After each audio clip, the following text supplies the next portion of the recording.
So thank you, Mireille, for chairing this new session. Thank you, Jocelyn. So I have the pleasure to introduce the next two speakers. Julien Humbert, research engineer at the University Research Hospital of Brest and from the LATIM laboratory, who has a high activity in simulation, planning, and dosimetry for intraoperative radiotherapy. And Nicolas Padua, professor at the University of Strasbourg from the HiCube laboratory, who is also director of artificial intelligence research at University Hospital Institute of Strasbourg. He recently obtained a national chair in artificial intelligence and has a large experience in activity recognition and operative room scene understanding to support the surgical workflow. So they present a project and dose optimization for X-ray guided procedures that is issued from two past integrated projects from CAMI and from a collaboration between the two labs. And they will also present new projects showing innovation for smart assistance in image-guided therapy. So please, Julien and Nicolas. Thank you, Mireille. Thank you for the kind introduction. Can you all hear me and see my slides? Yep, that works. Perfect. So good afternoon, everyone. So today, what I would like to show you together with Julien is how we can mix computer vision, machine learning, and fast GPU simulation to develop some exciting approaches for guided therapy.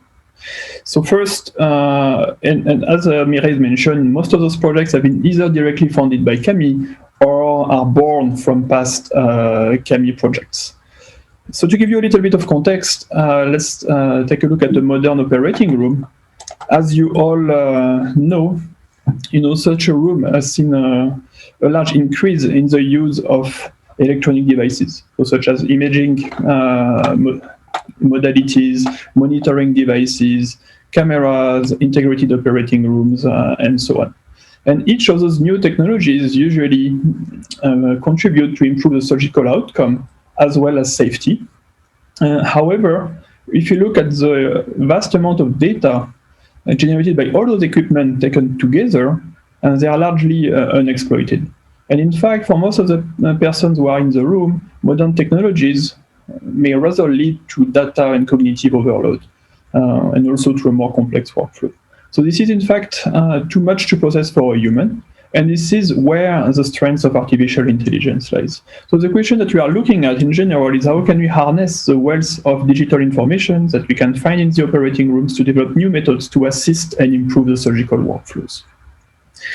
So of course, all those assistance systems should not be taken independently. So the concept that we attach to it is a concept of surgical control tower that you can see here, where this tower would break down the surgical workflow into independent and individual pieces that can then be assisted and monitored. So for instance, this control tower could tell you in which stage of the surgery we are, what is the remaining surgical time.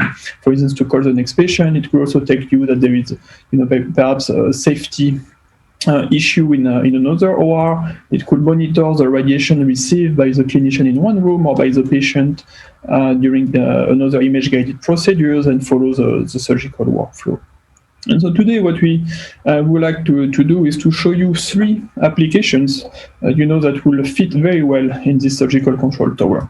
So we will first mention a project, XAware and Optimix, which are based on radiation monitoring, which is a project that we are now developing jointly between Strasbourg and Brest.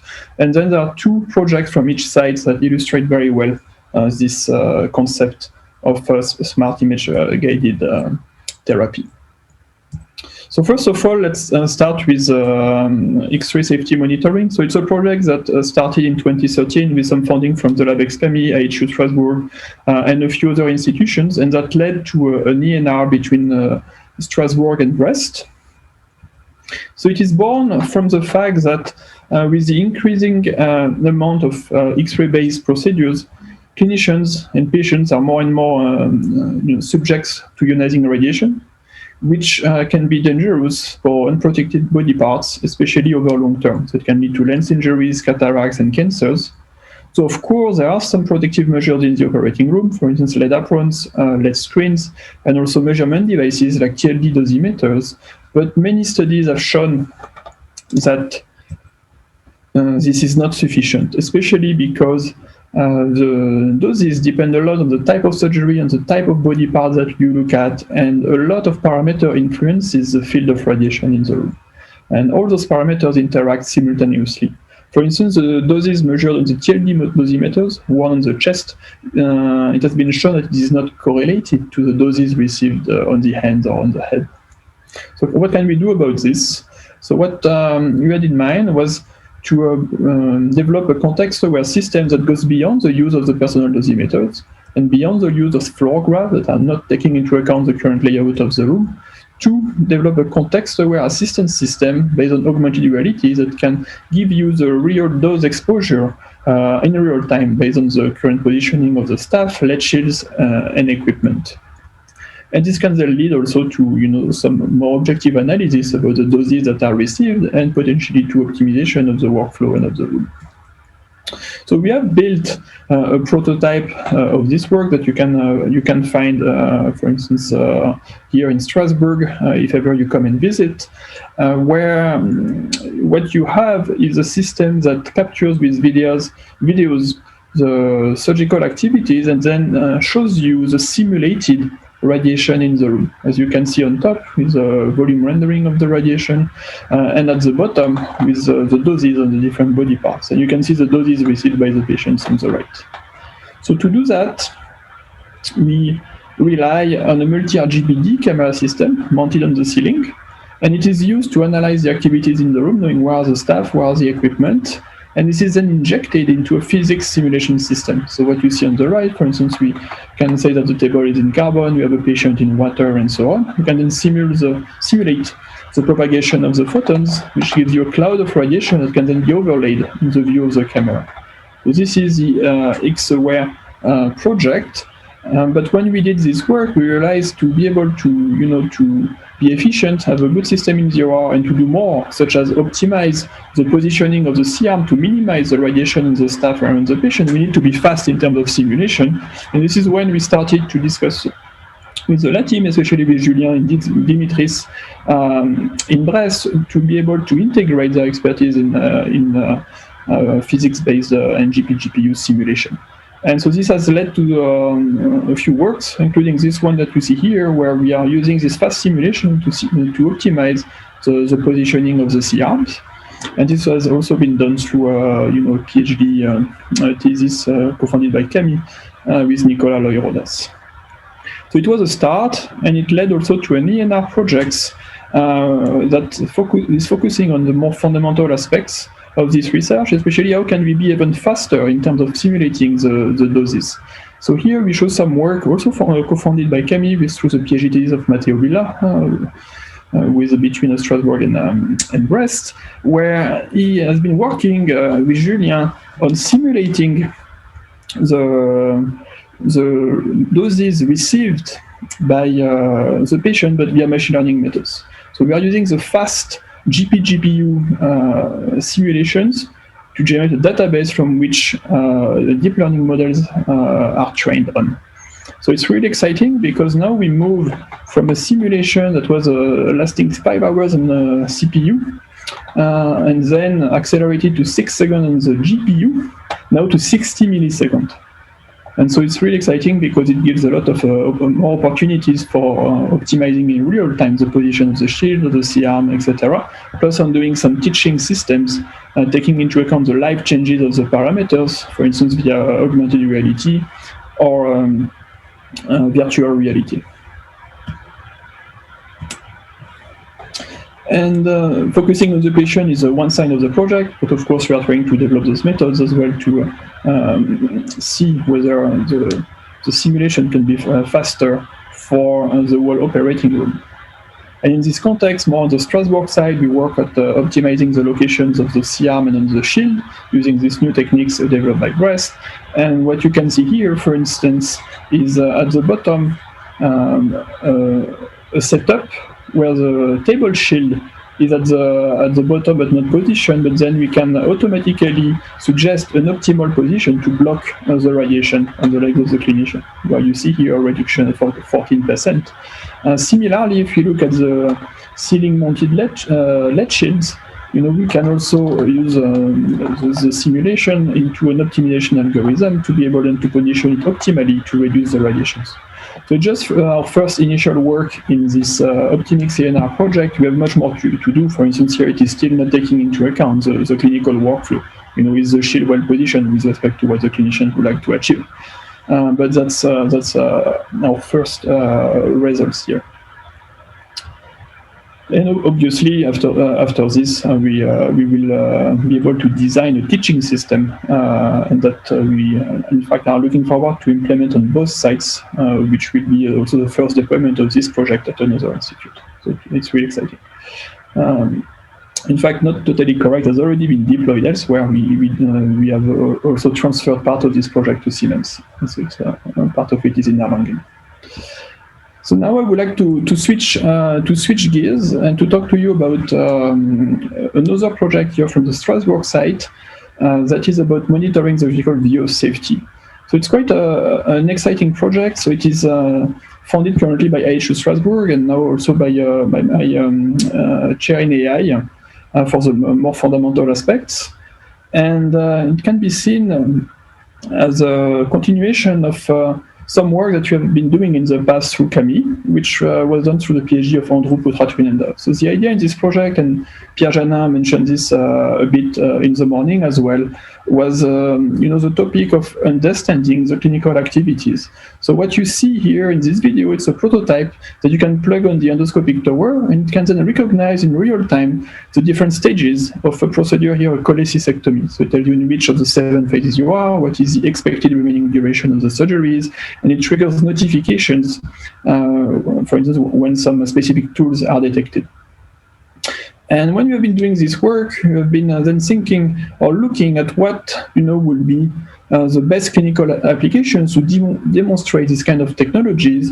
And what we decided to look at, especially through the PhD thesis of Pietro Mascagni, with an MD doing a PhD thesis, was a critical biosafety in laparoscopic cholecystectomy. So we have assembled a team of 3 people here in Strasbourg who specifically work on this to try and demonstrate the clinical benefits of those techniques. So what are we looking at? We're looking at the laparoscopic cholecystectomy, which is the removal of the gallbladder.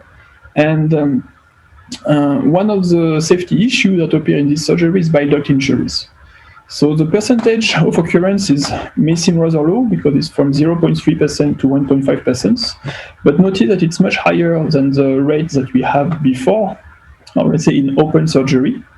And if you look at the amount of surgeries done worldwide, especially 1 million in the US alone, it still leads to a quite significant number of errors, which is, let's say, dramatic for patients and also a large burden for the healthcare system. So we are talking about 1 billion per year in the US here.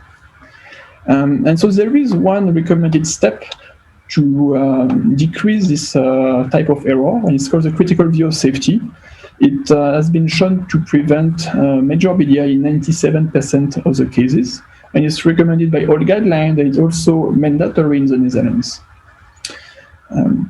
However, what can be observed is that the rate of bile duct injuries is stable. And stable means still 3 times more than in open cholecystectomy. And if you look at the amount of errors, it could lead to to this amount of crashes a day, which will not be acceptable, right? And part of it can be attributed to the fact that the CVS, the critical biosafety, has not been fully adopted, and that the assessment of these safety measures is subjective and it's not well reported. And so, what can artificial intelligence do for that? And so what we thought is that we could have a system that can automatically detect when this safety measure needs to be done and tell us whether it is done or not and report it. So in order to really have some actionable, information, both for the clinician and for afterward. So I've spoken a lot about the critical view of safety, but what is this? So it's a step that leads to a proper that helps to the proper identification of the anatomy. So when there is a dissection phase in the cholecystectomy procedures, we are looking at establishing three main criteria during the dissection, which are that first, the cystic duct and the cystic artery are the only two tubular structures that are entering the gallbladder. Then we want to make sure that the hepatocystic triangle is cleared from fat and connective tissues. And finally, we want to make sure that the lower part of the gallbladder is dissected of the cystic plaques, so from the liver. So that's the three criteria that need to be set in order to prevent visual misperceptions. So it looks easy in the previous slide, and when you look at real images, it's much more complex. So you can see here 6 images of different types of achievement of the critical view of safety. So on the left, it's achieved. You can see at the bottom, it's also achieved, but much harder to see because it's inflamed. And on the last other two columns, it's sometimes some criteria are achieved, but not all. So in fact, it turned out it's for developing an AI system to recognize those criteria, it was necessary to redevelop a little bit the way the assessment is done. And so we have done this with a few clinicians and also evaluated the quality of it by looking at the inter-rater agreement. So I won't go into further details, but it's basically now 3 binary criteria that we have properly defined and published in a surgical journal. And then we want to use this definition of the criteria of the critical view of safety to determine automatically whether CVS is achieved or not. And to do that, we generate a new dataset based on this annotation protocol, and then develop some method for anatomy recognition as well as CVS classification. So it's a recent work that has been published in Annals of Surgery. So how do we do that? So we generate a data set involving here several clinicians. When there is disagreement, there is a mediation, and we annotate images both for segmentation as well as for CVS criteria recognition. I won't go into too much detail here. And then we feed it into a deep learning pipeline where we combine both the segmentation of the anatomy and the recognition of the criteria to determine whether the CVS is achieved or not. And it turns out that it works pretty well. We are quite impressed. So first, the segmentation of the anatomy works with an IOU that is quite good, especially even for the cystic duct and the cystic artery. And it leads to a recognition of the criteria that is close to 70% or above 70% when we look at the balanced accuracy. So there is still quite some work to do, but it's pretty impressive if you consider that we rate the critical view of safety from a static image only, while in fact we have a whole video. So you can easily do much better by using more information. And furthermore,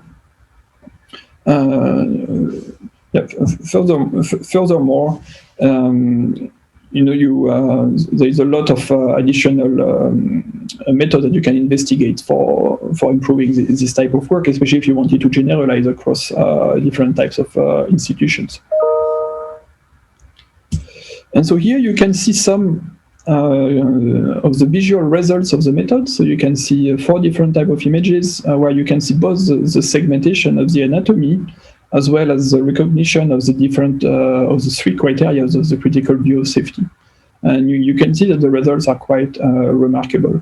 And so in fact, the result that you have right now, just by using a static image, are impressive in the sense that it will still be useful to improve the rate of achievement of the CVS, because in fact, some studies show that they are achieved in, even when surgeons report that they are achieved 80% of the time, in fact, if you look at posteriori, they are achieved only in 10% of the time. And so just by having this rate of recognition, it could improve right a lot the current practice. And finally, that's a type of work that you would like to deploy into several operating rooms. So we are currently starting the development for clinical studies locally in Strasbourg to evaluate the potential impact of this. But of course, there is a lot of fundamental work to do to be able to show that this type of approaches will also work in other institutions, other hospitals, so that it can someday reach, the usual clinical practice. So that's what we are working on, especially on the fundamental approaches for the AI chairs that has been mentioned earlier. So time is exactly up. So I would like now to pass the presentation to Julien, who will tell you a little bit more about a brachytherapy project done in Brest. Okay, thank you, Nicolas. Can you see my presentation? Yep. Yes, we see. It's no problem, Julien. Thank you, Nicolas. As you say, Surgical Control Tower, there are a lot of things about monitoring, but it's not just about monitoring, it's also about planning, and especially treatment planning. So here in this context, I will talk about planning and image-guided prostate brachytherapy. Just to briefly remind you what is a prostate brachytherapy. So it's a treatment for early-stage prostate cancer. It consists to insert radioactive seed inside the prostate. It's realized under general anesthesia in OR, and the seeds are manually inserted using needles and ultrasound guidance. So this protocol is far to be perfect because there are many approximations. For example, the current treatment, the standard today is to treat the whole gland, the whole prostate, instead to just treat the cancer. So it goes with associated side effects because you are treating the whole gland with the urethra and the rectums. So this protocol is not personalized because there are a lot of approximation of the planning, especially in the dose estimation. It's not accurate in terms of implantation because seeds are inserted using manually insert with the needles. So I mean your planification and the delivery of the treatment is not exactly the same. So you increase the inaccuracy and the side effects. And it's not easygoing intervention because it's very, very long to insert many seeds inside a very small organ. So what's the challenge and to do in this image-guided prostate brachytherapy is first to how we can bring some smart assistance in this protocol to improve the protocol himself, the intervention, but also to reduce the side effect as low as possible. And to do that is to move from a global treatment to the local treatment. I mean, not just to the complete gland with the organ at risk, just near to the prostate, but just the part that need to be treated is the cancer. And to do that, there are different parts of the protocol have to be improved. The first one is the pre-planning. So the pre-planning is a different method and preparation that you have to do before getting to the OR, like pre-imaging, like precise diagnosis of the prostate cancer, registration, contouring of the organ, and so on.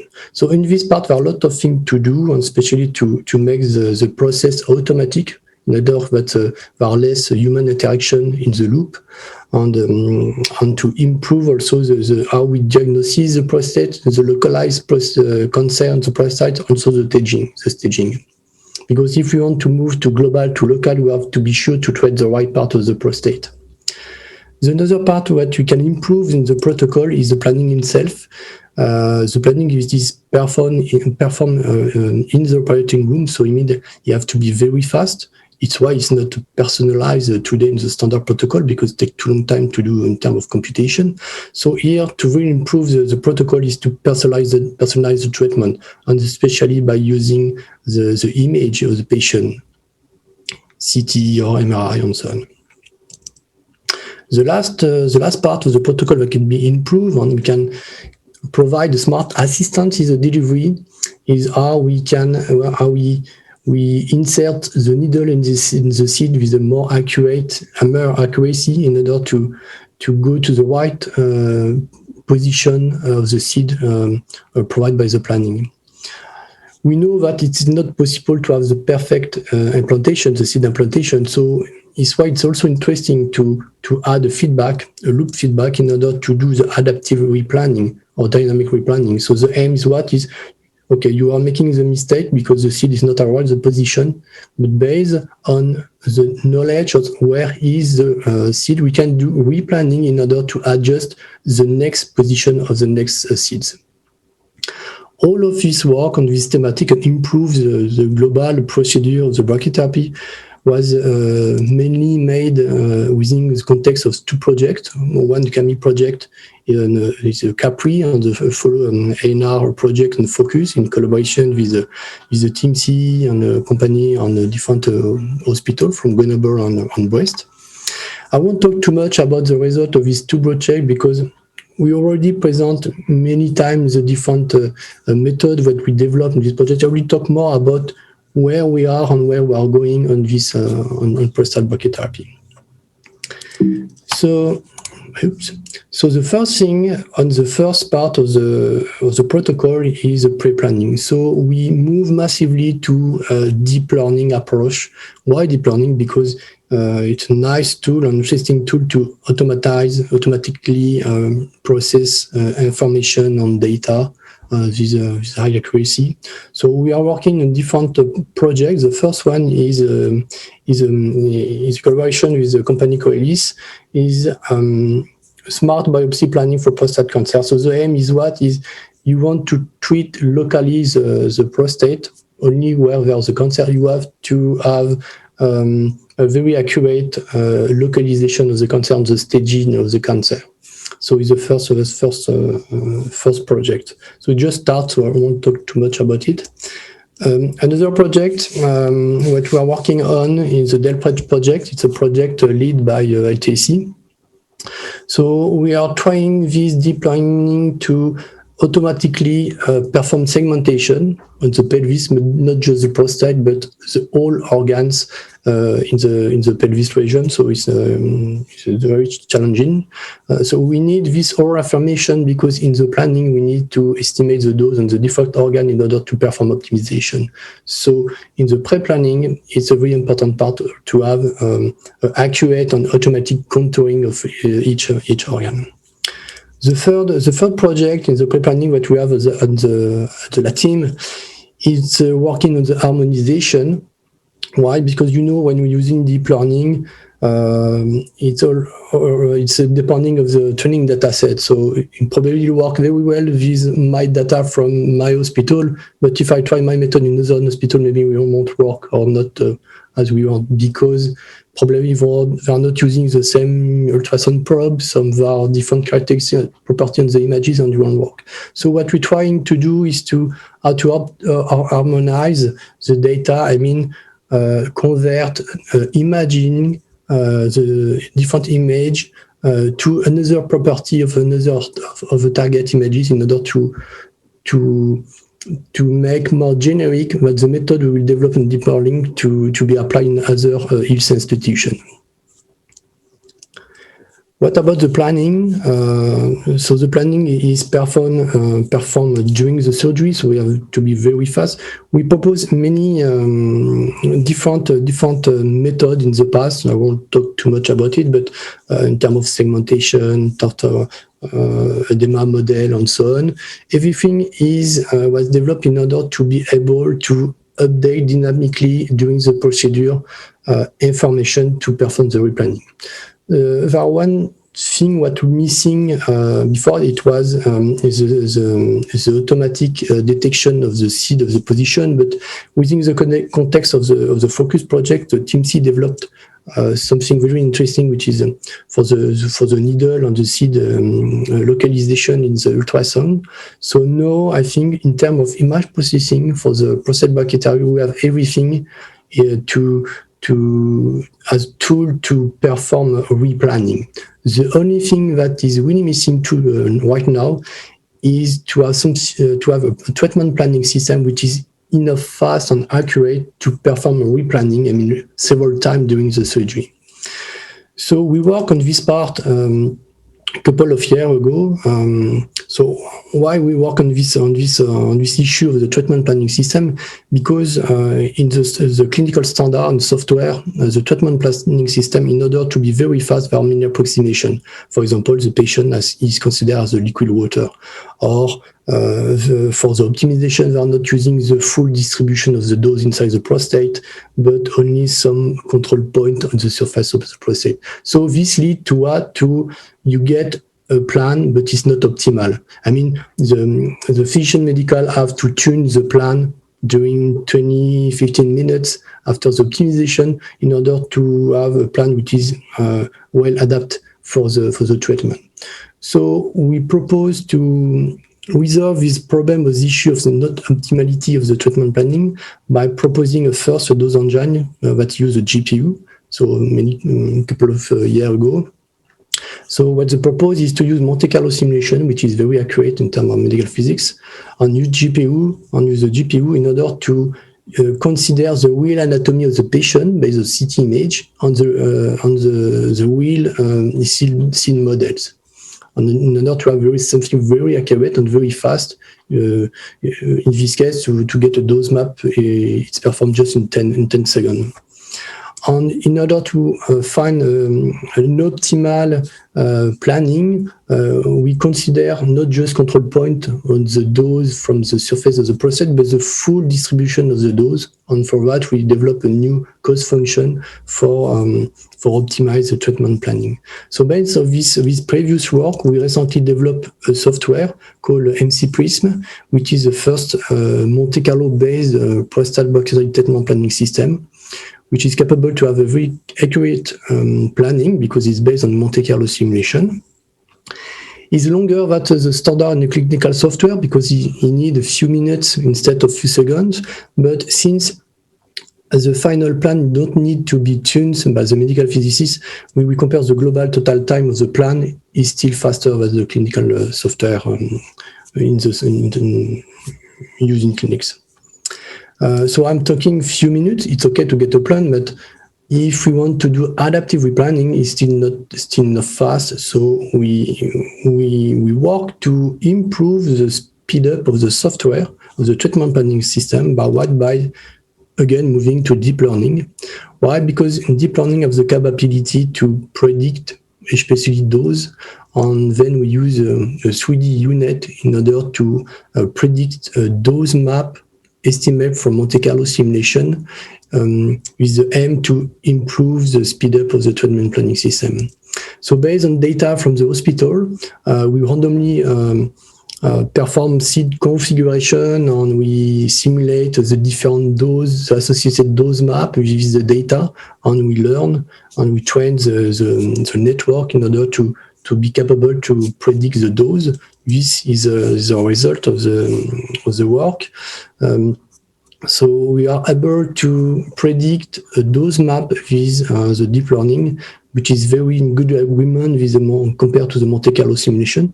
There are some differences. It's less but by 2%, but for the optimization is still enough to in terms of error. But both are very good agreement. But the main advantage of using deep learning is for the computation time. By using Monte Carlo simulation with the GPU, you need 10 seconds. In this case, with using deep learning, it's only 14 milliseconds, so it's very, very fast. Then we take that into the software in order to update a new engine, and we develop a new software, which is called DCNN Prism. So basically use the engine based on the deep learning. And we made different comparison, planning with the Monte Carlo base and the planning with the deep learning base.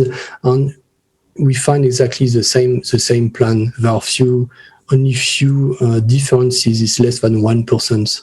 And instead to running from few minutes, you get a plan in few seconds. So it is very interesting.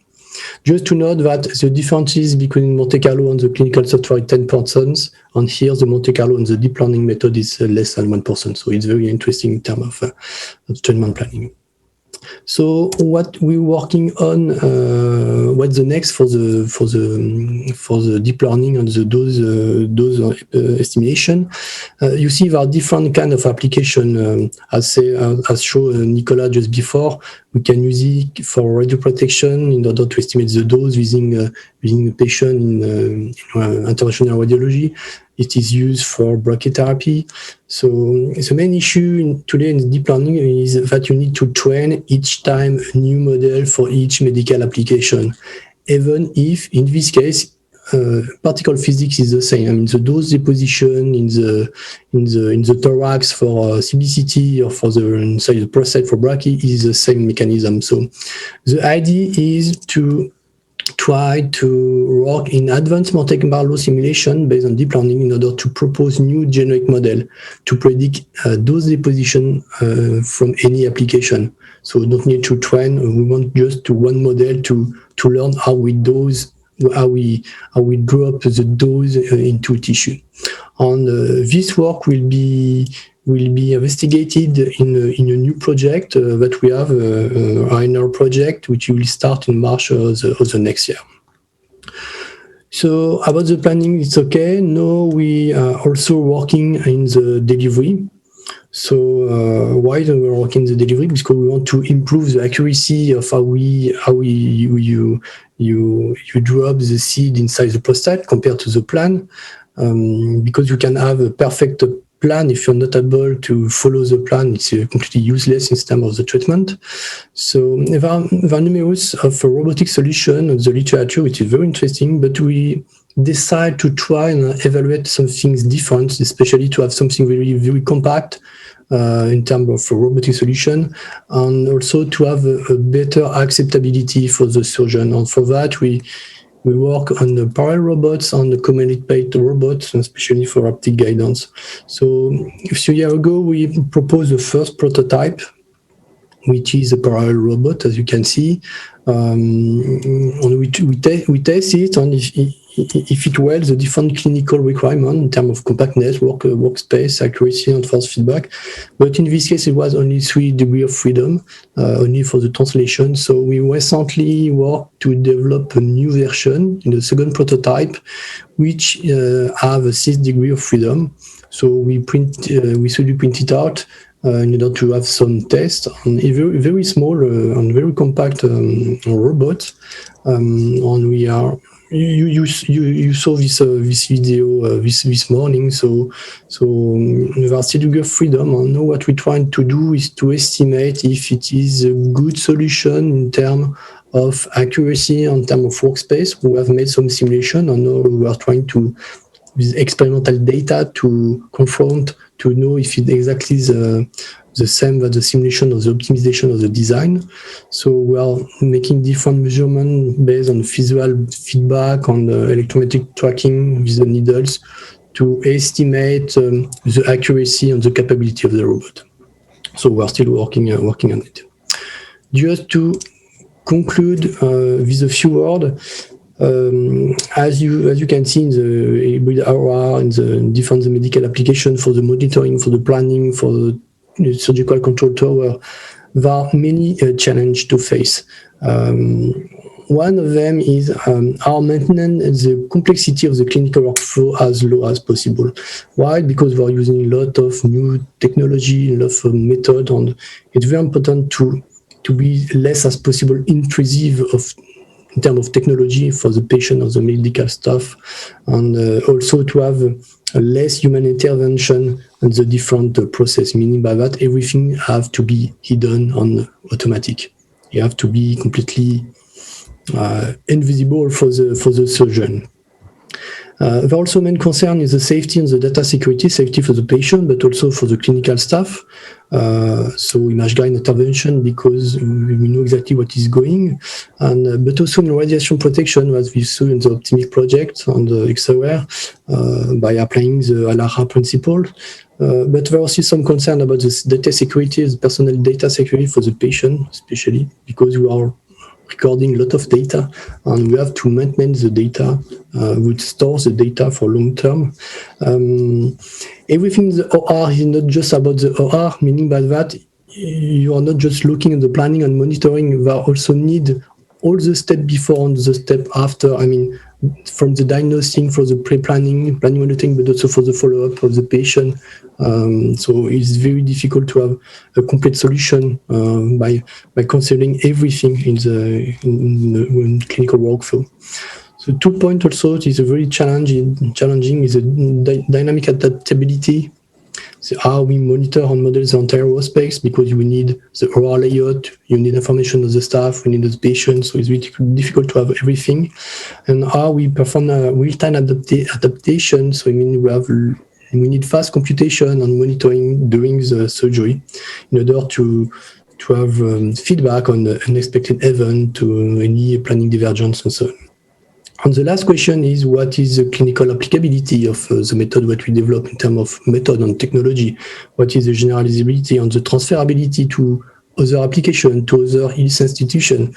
What is the final clinical benefits and the socio-economic benefits? Okay, so thank you for your attention. Thank you very much, Julien and Nicolas, for this very nice presentation and these beautiful projects.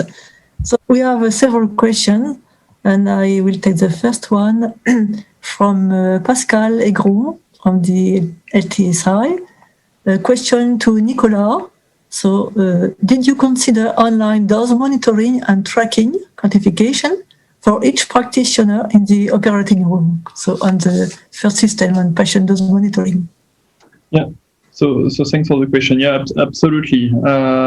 In the sense that the long-term vision of the project is to be able to have instant dose monitoring and do instant notification of a risk, or even optimization of the lead sheet at that time. Perhaps même of the imaging system, as long as you manage to keep the visibility of the targeted anatomy. So that's the long-term vision of the project. In the OptiMix project that I've discussed at the end, the size of the project is way too small to address that, because it's extremely challenging to have it work in ZOR. So the main bottleneck is your vision system. You need to have a very good understanding on where are all the equipment, the sheets, and what is the material to input it properly in your physics simulation. Plus, you need to know what every surgeon is wearing, as in terms of protection, lead shield, and so on, to have the proper information.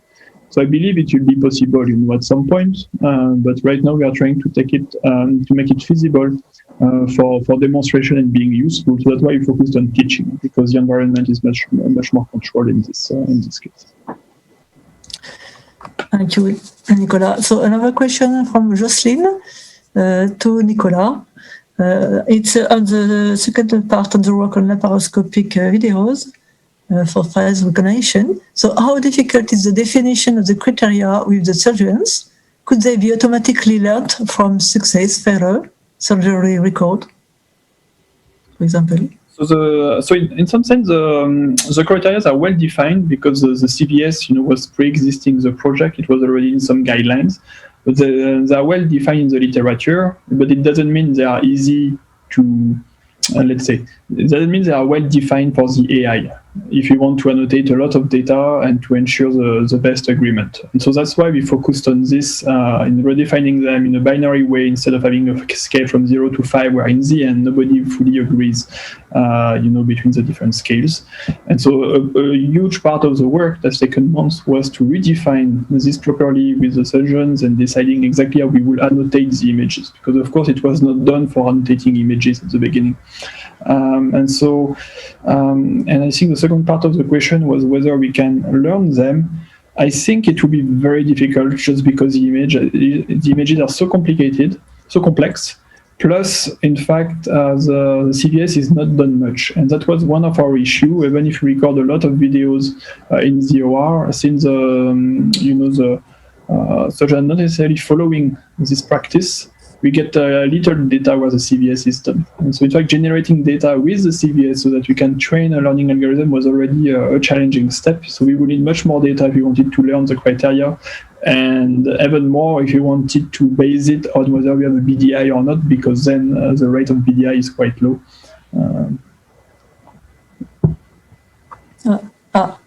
There's a problem. I think that's fine. Nicolas, nous n'avons pas entendu ta dernière phrase. D'accord. Okay, I don't know. So I was just saying at the end that basically it will be difficult even more difficult if you want to base it on whether a BDI is taking place or not. A BDI has occurred or not, just because the rate of BDI is still low, so you will need even more data. And learning in such complex images where you have so much variability from a small data set, I don't think it's going to work that well. At least not yet. But ideally, in the end, it would be nice to figure out some criteria that are explainable related to the anatomy and to the surgical actions that could do that, of course. Yes, thank you, Nicolas. So there was another question that is close to this last question from Anirban.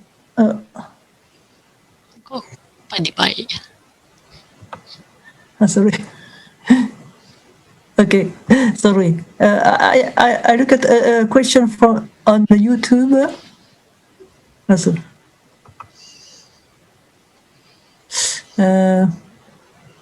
Nicolas, your microphone is not open, I think. Yeah. You already stated the question?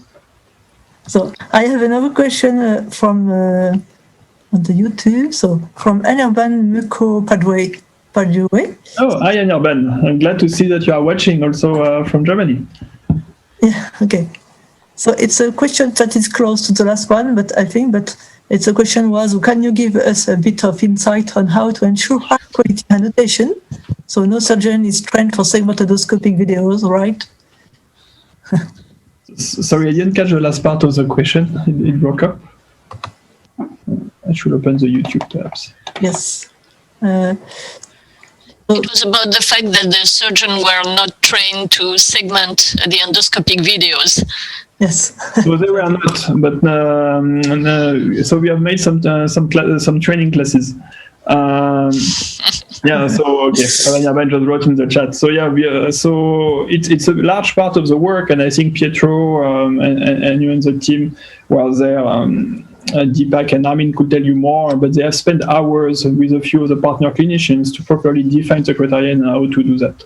And so we have here, let's say, clinician in-house and an MD PhD who is doing a PhD here, sitting also with a few computer scientists. So there is really a lot of back and forth discussions to improve this way of annotating. And I think for us that was the key for having this to work. From the very beginning, we took into account the surgical feedback. And so I will say that surgeons have been trained to segment the videos and to annotate the CVS just by back and forth communications locally in the institute. And I think that's one of the strengths of the HU where we are in Strasbourg, that we are able to do that on a daily basis. Thank you, Nicolas. So we have a question to Julian. From Atem Younes. So the question is, are there unwanted effects or risks of local treatment if used informations for focalizing treatment are not enough reliable, localizing tumor, release seeds, fault of guided image quality? So yes, he's absolutely right. It's why we need to have the complete control on the best accuracy from the beginning, from the diagnosis of the cancer until the insertion of the seeds and the placement of the seed in the prostate. But I mean, if you are, because there are different stages on the prostate cancer. Some of one are very localized, hemigland, just one part, so it's easy to plan for this one. It's difficult to make a mistake for this one. There another can where you, on the biopsy, you don't identify another part of the tumor in another region. So in this case, it's very difficult. But it's why we are working on to improve the biopsy planning in order to have the best diagnosis and to be sure that the cancer is at the right place. Yeah. Thank you. And the last question, I think, to Julian, could you comment the issues related to the validation of your planning solution for clinical applications? So it's a question from Pascal Legrand, LTC.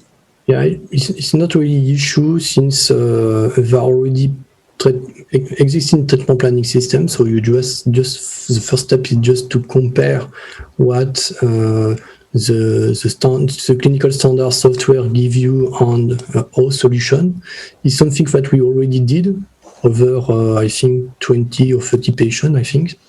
No, the difficult step is how can we move to develop a software to be enough stamp for clinical in order to do clinical trial. I mean, this is the biggest step to the validation, is to perform a treatment based on this planning system.